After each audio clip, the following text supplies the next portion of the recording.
Dear students, in today's video we are going to discuss level 1 question 141 to 150. Let's start from question 141. The variation of radial probability density r square as a function of distance r of the electron from the nucleus 3p orbital is. तो हमारे पास 3p के लिए radial nodes यदि अपन सबसे पहले calculate करें तो radial node हमारे पास हो जाएंगे n minus L minus one, N की वैल्यू है 3, एल की वैल्यू पी सब शेल के लिए हमारे पास 1 होती है -1, तो यहाँ पर 1 रेडियल नोड आ जाएगा। ठीक है, प्लस यहाँ पर यदि अपन क्या करते capital R versus small R, ये रेडियल फंक्शन है के बीच में ग्राफ प्लॉट करते तो ये ग्राफ कुछ इस तरह से यहाँ से डिक्रीजिंग ऑर्डर में होता, फिर हमारे पास इस तरह से चला जा रहा, तो यहाँ पर एक रेडियल नोड आ जाता। ठीक है, बट यही सेम ग्राफ यदि अपन कैपिटल आर स्क्वायर के लिए ले रहे हैं तो यहाँ पर ये डिक्रीजिंग ऑर्डर में स्टार्टिंग नहीं होगा क्योंकि यहाँ पर आर स्क्वायर टर्म है, तो ये इनिशियली पॉजिटिव में ही होगा। यहाँ से इस तरह से एक रेडियल नोड और फिर इस तरह से चला जाएगा। तो यहाँ पर भी अपने को वही देखना है कि 1 रेडियल नोड अपने पास कौन से ऑप्शन में मिल रहा है, एक यहाँ पर और एक यहाँ पर। ठीक है, तो यहाँ पर हमारे पास जो ग्राफ दिया हुआ है वो कौन से ऑप्शन में दिया हुआ है, देखिए यहाँ पर हमारे पास डी ऑप्शन में भी एक ही रेडियल नोड है, बट यहाँ पर जो एक ग्राफ है वो इंक्रीजिंग में है। यहाँ पर पहला स्लोप बड़ा होता है फिर छोटे होते जाते हैं। तो यहाँ पर देखिए ये capital R square versus R वाला जो ग्राफ है ये करेक्ट आंसर हो जाएगा।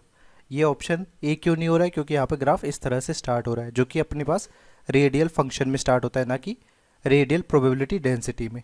ठीक है, नेक्स्ट है 142। In iron atom how many electrons have n equal to 3 l equal to 2। l equal to 2 का मतलब d, यानी ये 3d सब शेल में कितने इलेक्ट्रॉन्स होंगे इन केस ऑफ आयरन। तो आयरन का इलेक्ट्रॉनिक कॉन्फ़िगरेशन लिखेंगे तो आयरन 26 होता है, आर्गन 3d6 4s 2 हमारा इलेक्ट्रॉनिक कॉन्फ़िगरेशन हो जाएगा। तो हमारा कौन सा ऑप्शन होगा, ऑप्शन सी करेक्ट आंसर हो जाएगा। नेक्स्ट है 143। For similar orbitals having different values of n, कि हमारे पास कुछ सिमिलर ऑर्बिटल्स है जिनकी n की वैल्यू जो होगी वो डिफरेंट हो सकती है, यानी जिनके लिए अपने पास m l की वैल्यू सेम हो जाए। तो अपने पास सबसे पहले क्या पूछा गया, the most probable distance increases with increase in n।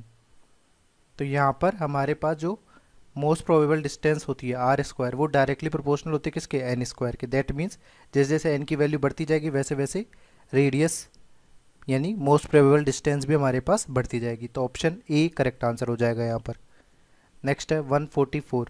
If n and l are principal and azimuthal quantum numbers respectively then the expression for calculating the total number of electrons in any energy level, किसी एक energy level में कितने total number of electrons होंगे in terms of यहाँ पर 12+1। तो total number of electrons जो हो जाते हैं यदि अपन n के टर्म में लिखे तो ये बराबर हो जाएगा 2n स्क्वायर के, बट यदि अपन इसके फॉर्म में लिखे कि किसी पर्टिकुलर सबशेल में इन्हें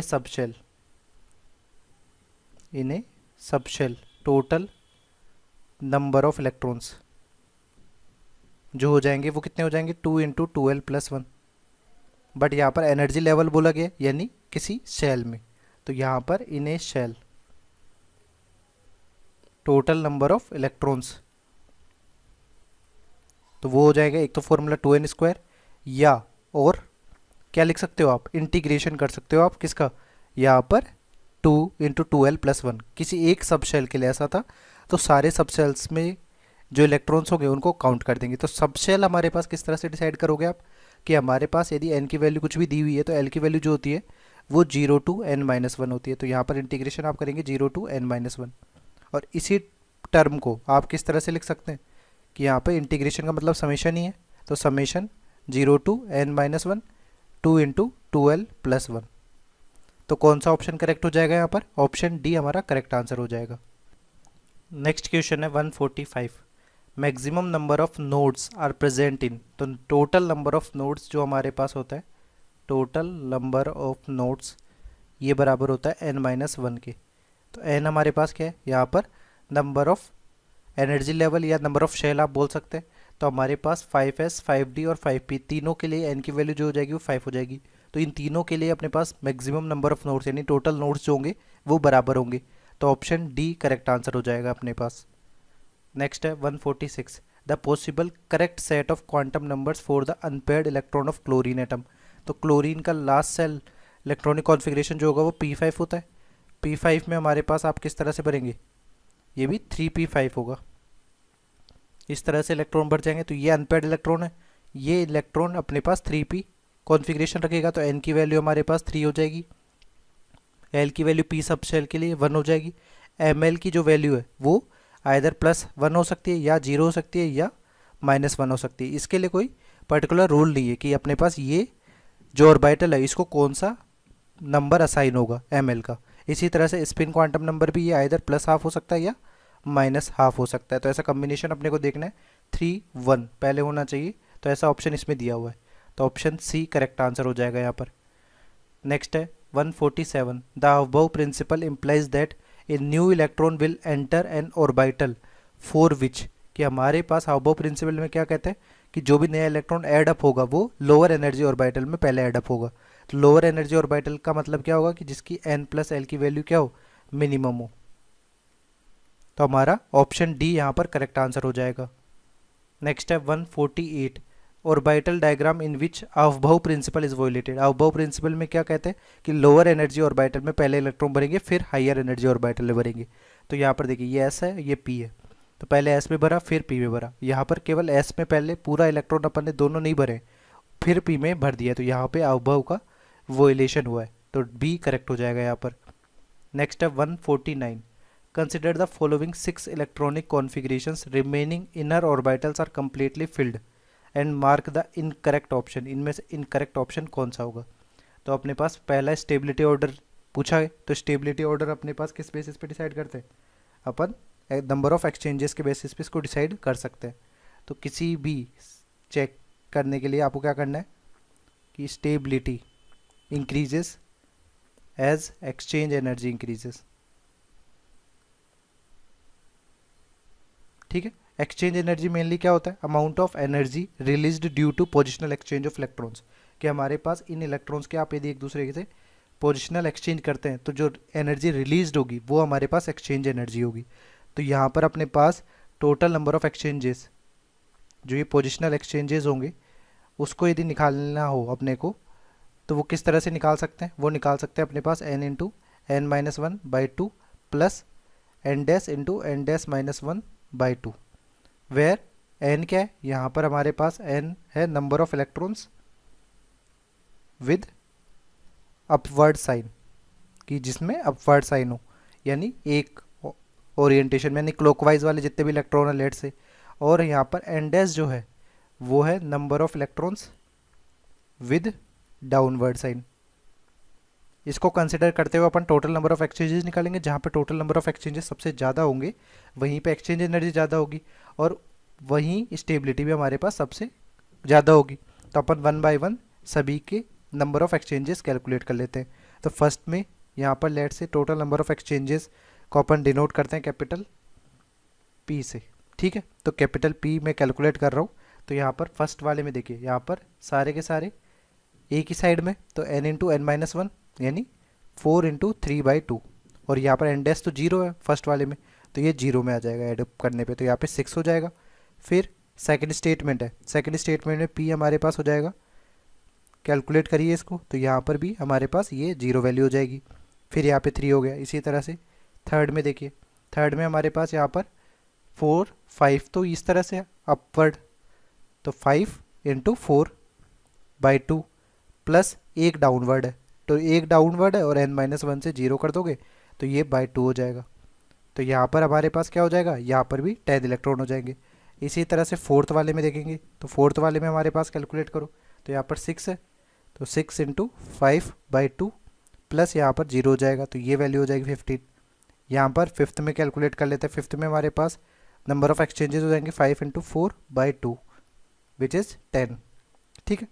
इसी में 6 कैलकुलेट करें, 6 हमारे पास होगा 3 × 2/2 इक्वल टू, यहाँ पर कितना हो जाएगा, ये वैल्यू हो जाएगी 3। तो सबसे ज़्यादा एक्सचेंजेस हमारे पास फोर्थ में आ रहे हैं, तो ये सबसे ज़्यादा स्टेबिलिटी इसी की होगी अपने पास, ठीक है। तो हमारे पास ऑर्डर अपन देखें, ऑर्डर स्टेबिलिटी ऑर्डर जो है वो सबसे ज़्यादा किसका होगा, फोर्थ का होगा। तो जैसा कि आपने को ऑप्शन ए में दिया हुआ है, सब सेकंड की सबसे ज़्यादा स्टेबिलिटी दी हुई है, तो बाकी को चेक करने की ज़रूरत ही नहीं है। फोर्थ सबसे ज़्यादा स्टेबल यहाँ पर होना चाहिए, तो पहला ही हमारा इनकरेक्ट स्टेटमेंट हो जाएगा। बाकी ऑप्शंस को भी चेक कर लेते हैं। बाकी ऑप्शंस में हमें क्या बोला गया है कि ऑर्डर ऑफ स्पिन मल्टीप्लिसिटी यहाँ पर चेक करने के लिए बोली गई है। तो स्पिन मल्टीप्लिसिटी जो होती है वो होती है हमारे पास 2s+1। तो s हमारे पास यहाँ पर क्या होगा, टोटल स्पिन होगा। तो अपने पास यदि अपवर्ड जो साइन है उसके लिए आप +½ कंसिडर करके चलिए, और डाउनवर्ड साइन है तो उसके लिए -½ कंसिडर करके चलिए। तो आप 1 बाय 1 सभी के लिए चेक करेंगे, तो हमारे पास स्पिन मल्टीप्लिसिटी को लेट से कैपिटल M से मैं डिनोट कर रहा हूँ। तो यहाँ पे 2, यहाँ पे चारों के चारों सेम स्पिन में, तो +½ इंटू 4 कर देंगे, तो यहाँ पे 2 हो जाएगा, +1, तो यहाँ पर 5 हो जाएगा। इसी तरह से बाकी ऑप्शंस में भी अपन स्पिन मल्टीप्लिसिटी चेक करते हैं, तो यहाँ पर ये 3 वैल्यू हो जाएगी। फोर्थ वाले में स्पिन मल्टीप्लिसिटी चेक करें तो 2 इंटू 2 + 1 = 5। फोर्थ वाले ऑप्शन में चेक करें तो यहाँ पर 3 + 1 7। फिर फिफ्थ वाले में यहाँ पर 2 इंटू 5/2 5, इस तरह से सेम स्पिन में, तो ये यहाँ पर हो जाएगा 6। ठीक है, और यहाँ पर लास्ट में सिक्स्थ वाला जो होगा स्पिन मल्टीप्लिसिटी वो हो जाएगा 2 into 1 + 1 which is equal to 3। तो स्पिन मल्टीप्लिसिटी का जो ऑर्डर होगा वो देखिए, सबसे ज़्यादा फोर्थ का है यहाँ पे, फिर हमारे पास फिफ्थ का है, फिर थर्ड और फर्स्ट सेम है, और सिक्स्थ और सेकंड सेम है। तो यहाँ पर देखिए फोर्थ सबसे ज़्यादा है, फिर उसके बाद थर्ड आ रहा है। ठीक है, थर्ड और फर्स्ट सेम है, फिर हमारे पास सेकंड आ रहा है, सेकंड सबसे ज़्यादा, तो ऑर्डर ये वाला सही है, ट्रू स्टेटमेंट हो जाएगा। फिर देखते हैं, fifth does not violate all the 3 rules of electronic configuration, कि आउबाउ, हुंड और पाउली एक्सक्लूजन प्रिंसिपल का वायलेशन नहीं करेंगे। तो अपन फिफ्थ देखते हैं। फिफ्थ हमारे पास यहाँ पे दिया हुआ है, इसने क्या किया है, इनिशियली इलेक्ट्रॉन इसमें भरने के बजाय 4p में भर दिया, तो ये अबाउ प्रिंसिपल का वायलेशन हो गया। फिर यहाँ पर मैक्सिमम 2 इलेक्ट्रॉन पहले भरने चाहिए थे, तो ये पाउली एक्सक्लूजन प्रिंसिपल का भी इसने भर दिया है। बट यहाँ पर कहीं पर भी हुंड्स रूल का वायलेशन नहीं हुआ है, कि आपने क्या किया है, हर एक ऑर्बिटल में एक एक इलेक्ट्रॉन पहले भरा है बिफोर पेयरिंग। तो यहाँ पर Hund's rule, follow Hund's rule, तो ये भी ट्रू स्टेटमेंट होगा। डज नॉट वायलेट, कि तीनों का एक साथ वायलेशन नहीं कर रहा है, हुंड्स रूल को फॉलो कर रहा है ये, तो ये भी ट्रू हो गया। फिर अपने पास बोल रहा है sixth represents A, then A+ when kept near a magnet acts as paramagnetic. Paramagnetic से मतलब है कि अनपेयर्ड इलेक्ट्रॉन वहाँ पर बचना चाहिए। ठीक है, तो हमारे पास सिक्स्थ वाला ऑप्शन देखते हैं। सिक्स्थ वाले ऑप्शन में अपन ने एक इलेक्ट्रॉन निकाल दिया, यानी अपने पास जो एक इलेक्ट्रॉन निकलेगा वो कौन से निकलेगा, 4s से निकलेगा। तो एक इलेक्ट्रॉन जैसे आपने रिमूव किया तो भी हमारे पास अनपेयर्ड इलेक्ट्रॉन कितने हो जाएंगे, 3 अनपेयर्ड इलेक्ट्रॉन हो जाएंगे, जिनकी वजह से जो A+ कैटायन है वो हमारा पैरामैग्नेटिक नेचर शो करेगा। तो ये भी ट्रू स्टेटमेंट हो गया। तो अपने को इनकरेक्ट स्टेटमेंट केवल ऑप्शन ए मिल रहा है, तो करेक्ट आंसर ए हो जाएगा। ठीक है, नेक्स्ट है 150, which of the following set of quantum number show orbital of highest energy. तो हाईएस्ट एनर्जी वाला ऑर्बिटल वह होगा जिसके लिए n+l की वैल्यू भी क्या होगी, हाई होगी। तो अपने को n+l का समेशन चेक कर लेना है सिंपली। तो 4 + 0 4 हो जाएगा, 3 + 1 4 हो जाएगा, यहाँ पर अपन समेशन करेंगे तो 2 + 0 2, 3 + 2 5 हो जाएगा। तो सबसे ज़्यादा n+l की वैल्यू डी ऑप्शन में, तो इसकी हाईएस्ट एनर्जी हो जाएगी। तो ऑप्शन डी यहाँ पर करेक्ट आंसर होगा।